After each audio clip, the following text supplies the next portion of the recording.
My boyfriend kept partying with his exes and called my concerns my problem. So I packed my things, left, and started over alone. Months later, he came back asking to fix things, so I ended it for good. I did not expect my entire relationship to end in one sentence. Not because the sentence was dramatic, not because he screamed it, but because he said it so casually. Like my pain had become an inconvenience he was tired of managing. If you do not like me partying with my exes, my boyfriend said, barely looking up from his phone, that is a you problem.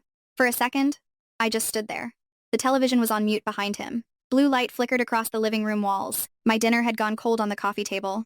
I could still smell the garlic from the pasta I had made an hour earlier, the meal I thought we were going to eat together like a normal couple. But there was nothing normal left in that room. Not after months of swallowed discomfort.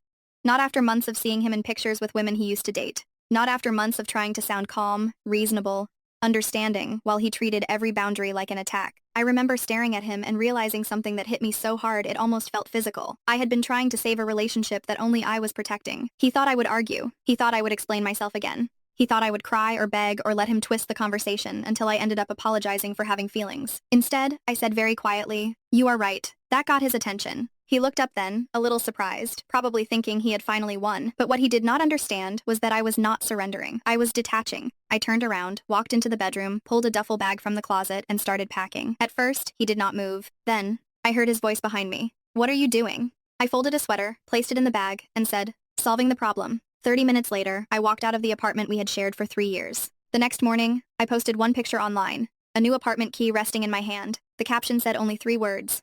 Problem solved. At the time, I thought I was just ending a relationship. What I did not know yet was that I was walking away from a man who had no idea how fast his carefully curated world was about to fall apart. My name is Alexandra, though almost everyone calls me Alex. I was 28 when all of this happened, and at the time, if you looked at my life from the outside, it probably seemed steady.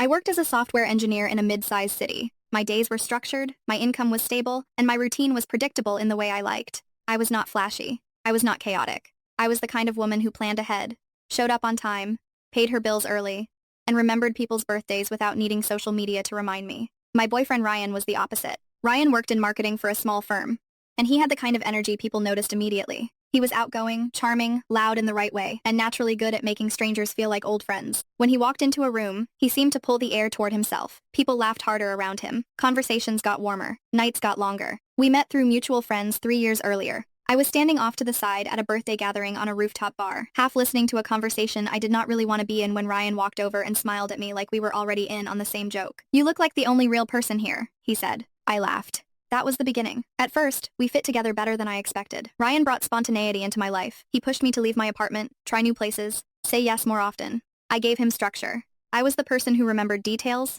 handled plans, checked reservations, and made sure the practical parts of life stayed in one piece. For a while, it worked. Or maybe it felt like it worked because I was willing to do more of the emotional balancing than I realized. Ryan had always been social. I knew that early.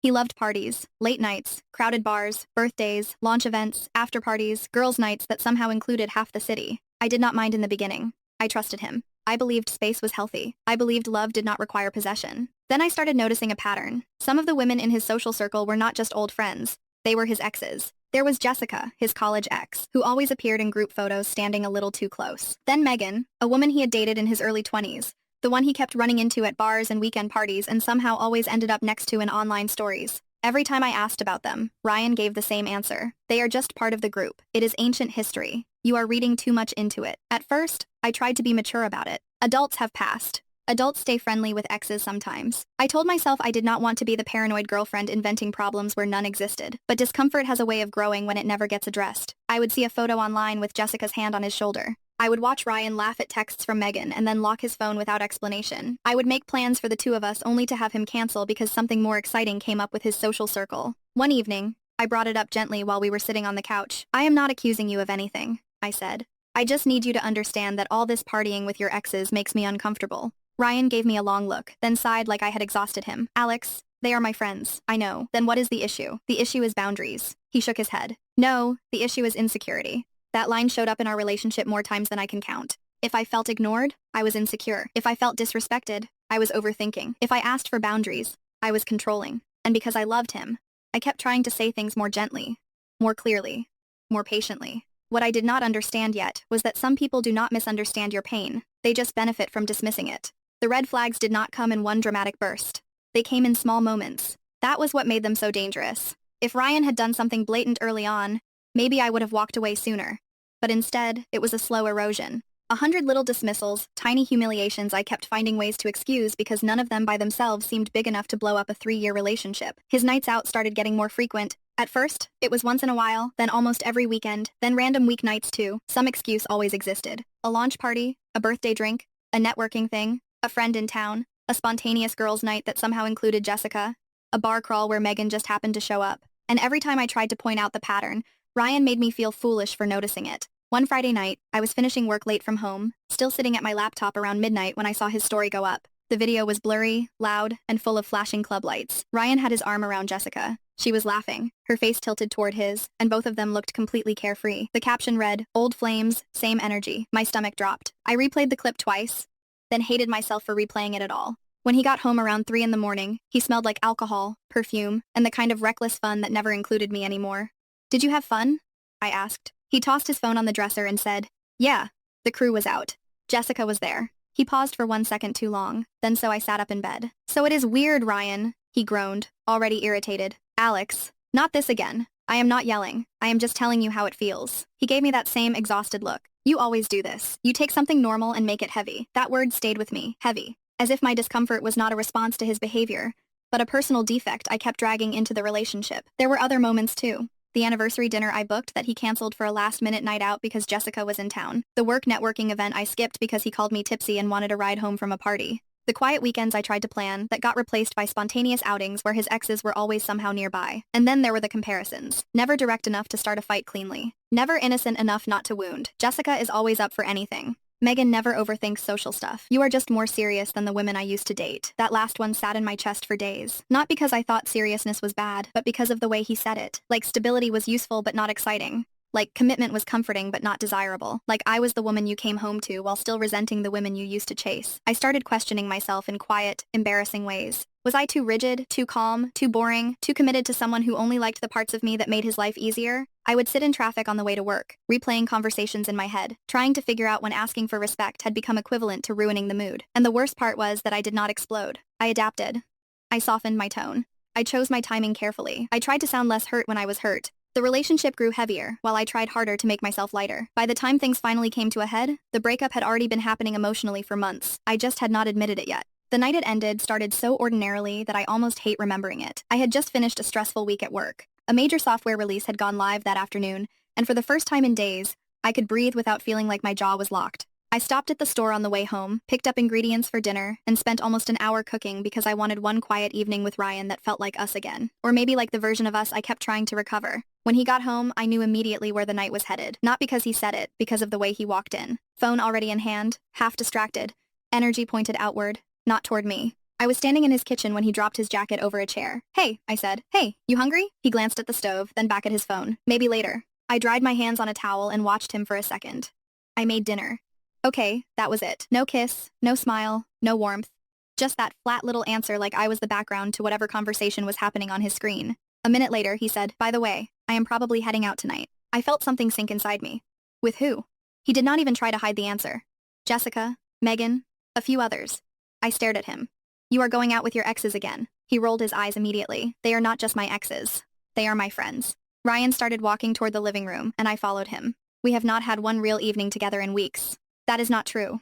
"It is true." He dropped onto the couch, stretched out like the conversation had already exhausted him, and unlocked his phone again. I stayed standing. "Ryan, I need you to hear me." He gave a dramatic sigh. "Alex, no, listen to me for 1 minute." Something in my voice must have made him look up because he finally did. I picked up my own phone from the table, opened his latest post, and held it toward him. It was a blurry club photo from the previous weekend. Jessica pressed up beside him, his face close to hers, both of them smiling with the kind of careless intimacy people call harmless when they know it is not. The caption, "Old flames, new memories." I lowered the phone. "How do you think that feels for me?" Ryan shrugged. "It is a joke. It does not feel like one. You are choosing to take it that way. I am not choosing anything. I am reacting to what you keep doing." He let out a short laugh. Then, sharp and dismissive.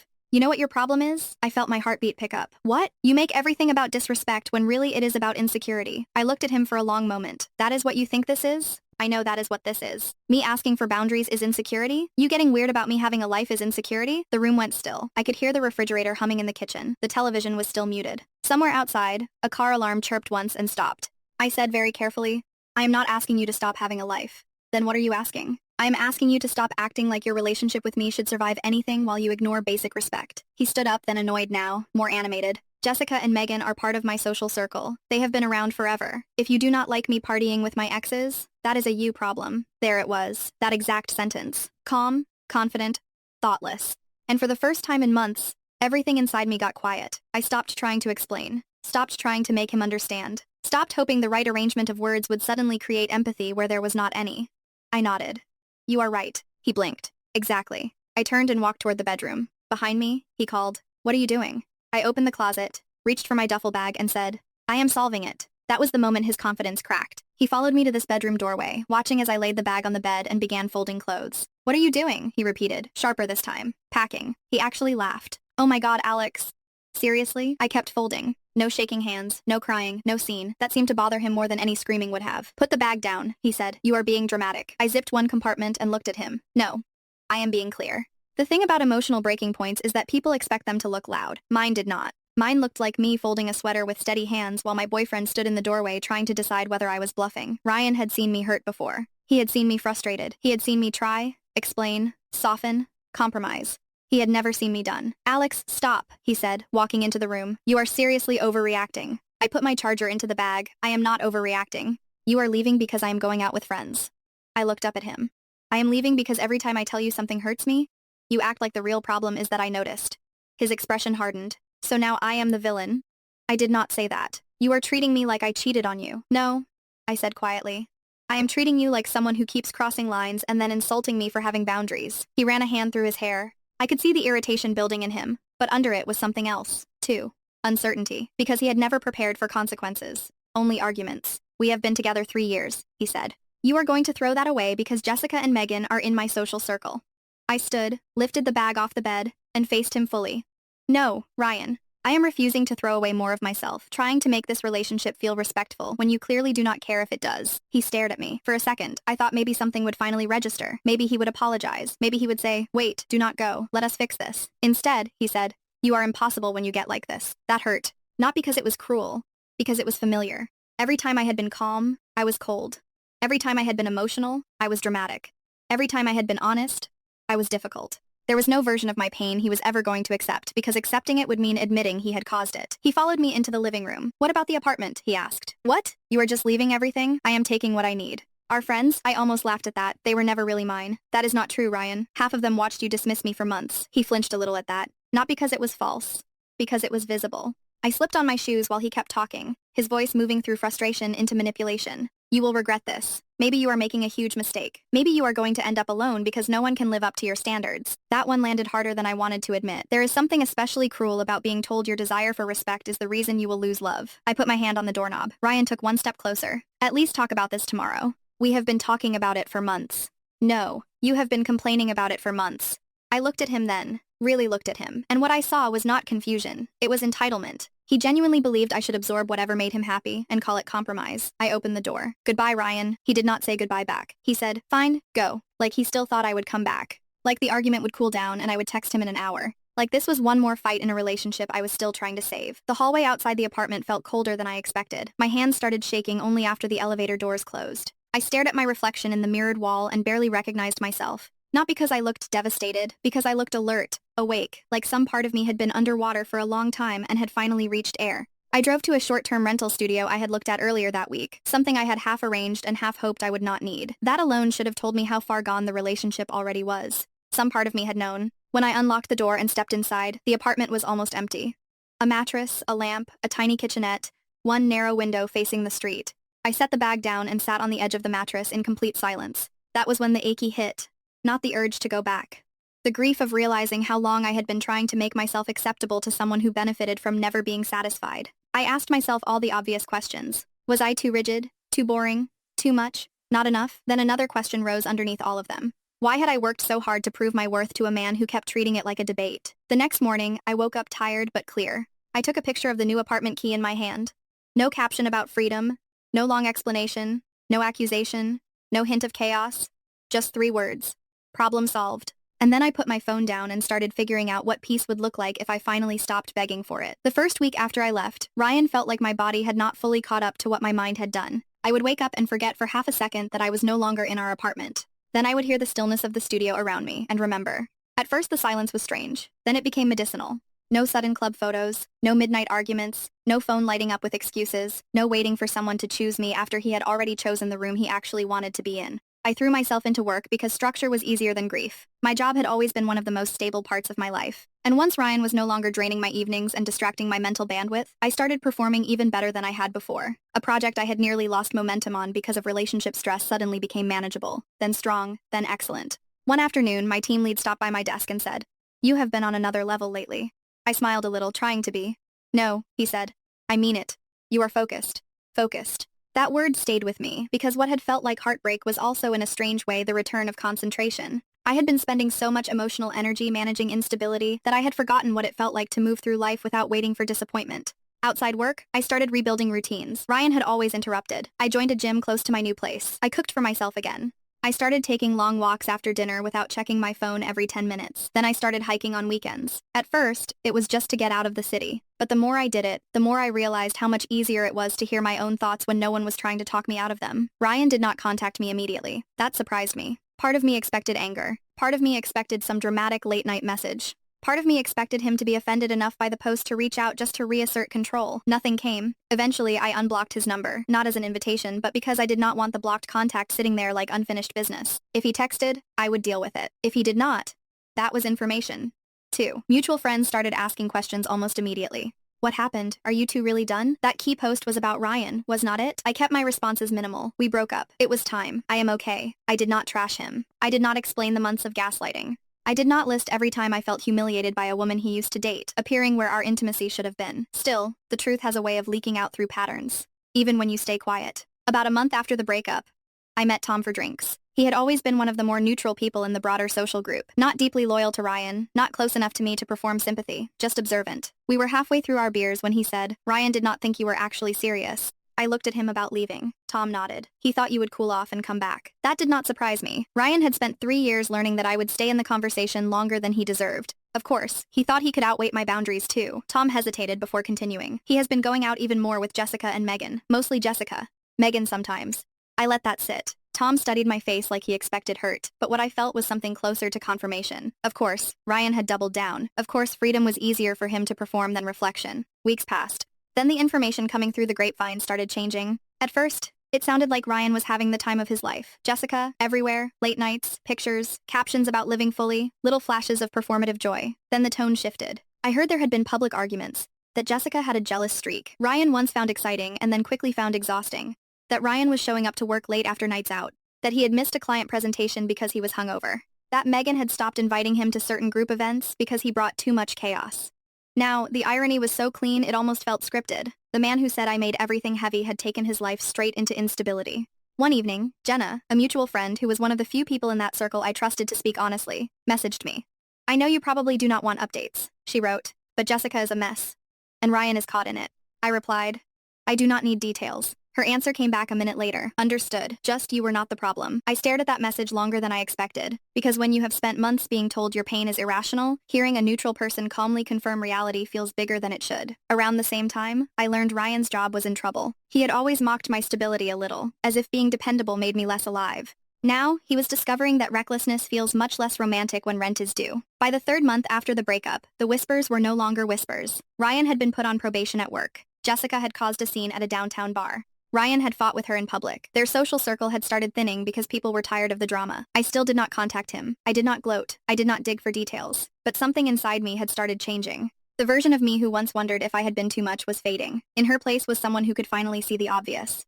I had not left a good relationship too soon. I had left a disrespectful one later than I should have. People imagine that once you leave the wrong person, relief arrives in a straight line. It does not. Peace can come quickly, but grief still circles back when you least expect it. Mine hit hardest about 4 months after the breakup. By then, I already knew Ryan's life was becoming unstable. He had lost his easy social shine. His work situation was getting worse. Jessica, the woman he had once treated like proof that I was uptight, had turned into a source of public chaos. Everything that had seemed glamorous from the outside was beginning to rot. And still, one night, I sat alone in my apartment and cried harder than I had the day I left. Not because I wanted him back. Because I finally understood how lonely I had been while I was still with him. That realization broke me more than the breakup itself. I had spent 3 years calling it love. But so much of what I had actually been doing was enduring confusion, enduring comparisons, enduring emotional neglect, enduring the humiliation of knowing the women he used to date still got parts of his attention that I kept having to earn. I sat on my couch with the lights off, city glow moving faintly across the wall, and asked myself the question I had avoided for months. Why did I stay that long? The answers hurt because they were ordinary. Because I loved him. Because I believed patience meant maturity. Because I thought if I kept explaining myself well enough, kindly enough, calmly enough, eventually he would care. And because leaving someone who is not obviously monstrous is harder than people admit. Ryan was not cruel every second. That was part of the trap. He could be funny, warm, charming, affectionate when it suited the moment. He did just enough to keep hope alive and just little enough to keep respect unstable. That mix can keep a person trapped for years. A few days later, Tom called and told me Ryan had officially lost his job. I closed my eyes when I heard it, not in satisfaction, in heaviness, because consequences had arrived now in full. Without steady income, Ryan could not keep the apartment. The same apartment he once acted like I was foolish for leaving had become unaffordable without me. He had to move into a smaller shared place far from downtown. Jessica was still in and out of his life, mostly during arguments. Megan had distanced herself completely. Friends were tired. Invitations had slowed. His fun world was shrinking, and still that night I did not feel triumphant. I felt tired. Tired in the deep emotional way that comes after surviving something you spent too long minimizing. There is a particular kind of exhaustion that comes from having loved someone who made you doubt your own reactions. Even after they are gone, your mind still wants to reopen the old case and investigate yourself. Maybe I should have said it earlier. Maybe I should have left sooner. Maybe I should have done this differently. But another voice had started growing stronger by then. No, he should have listened. He should have cared. He should have respected the relationship enough not to keep humiliating me and then naming my pain as the issue. That internal shift mattered more than I understood at the time because my darkest moment was not wanting Ryan back. It was mourning how much of myself I had abandoned trying to keep him. One Sunday, I went hiking alone and ended up sitting on a large flat rock halfway up the trail, wind moving through the trees, my chest still tight from crying the night before. I remember looking out over the city and thinking very clearly, if I go back to him, I will betray myself in a way that will be harder to repair than this heartbreak. That was the bottom. Not devastation. Recognition. I was no longer grieving the relationship. I was grieving the woman who kept shrinking inside it. And once I saw that clearly, I knew something important. If Ryan came back, and some instinct told me he would, I could not let his regret confuse me into calling the past love just because it hurt to leave it. Ryan's first text came the week after that hike. It appeared on my screen in the middle of a workday while I was reviewing code. Hey, been thinking about you. Can we talk? I stared at it for a few seconds. Not because I did not know what to do, but because some old reflex in me still expected urgency where none was required. 4 months earlier, I would have read that message with adrenaline. Now I felt almost nothing. I typed back, "There is nothing to talk about." His reply came quickly. "Please, I know I messed up." "You messed up?" I looked at those words and felt a strange calm settle over me. Not because they were satisfying, because they were small. Too small for what had actually happened. Too small for months of disrespect presented as my insecurity. Too small for the emotional starvation of being with someone who kept choosing old thrills over present commitment. I did not answer again. A few days later, he called. I let it ring. Then he left a voicemail. His voice sounded different, softer, afraid. "Alex, I know you probably do not want to hear from me, but things have been rough. I just want to talk. Jessica was a mistake. A lot of this got out of control. You were right about some things. Some things." Even then, he could not fully say it. I deleted the voicemail. Then came the pressure from other people. His sister Lisa texted me first. "Ryan is struggling. Please do not be cruel. At least give him closure." Closure? That word irritated me more than it should have. Closure is not something the wounded person owes the person who did the wounding. Closure is often just another name people use when they want access to the version of you they once took for granted. I replied only once. "I am not being cruel. I am protecting my peace." Then a couple mutual friends tried. "He is really sorry. He is not doing well. Maybe one conversation would help." Help whom? That was the question none of them asked. Eventually, Ryan escalated from texting to showing up. It was early evening. I was making dinner when my intercom buzzed. I answered without thinking, and then I heard his voice. "Alex, it is me." I froze for exactly 1 second, then walked to the window and looked down. He was standing outside my building entrance with his hands in his pockets, shoulders slightly hunched, looking thinner than I remembered. "Please let me up," he said. "No," a pause. "I just want to talk." "We have already done that." "Not really." I leaned against the wall near the intercom. "You mean I talked and you dismissed me?" His voice dropped.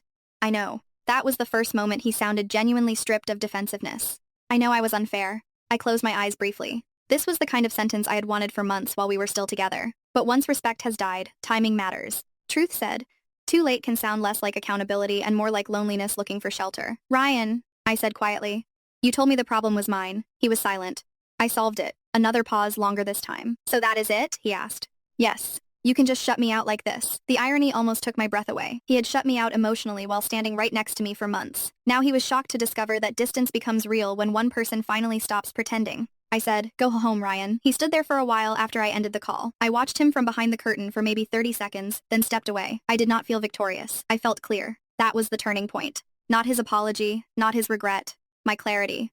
I no longer needed him to understand my pain in order to trust that it had been real. The final fallout came about 7 months after the breakup at Tom's birthday gathering. It was a low-key night at a local bar, not a giant party, just enough familiar faces to make it feel like a test I had not exactly signed up for. I almost skipped it. Not because I was afraid of Ryan specifically, but because old social circles often carry old versions of you, and I was not sure I wanted to walk back into that.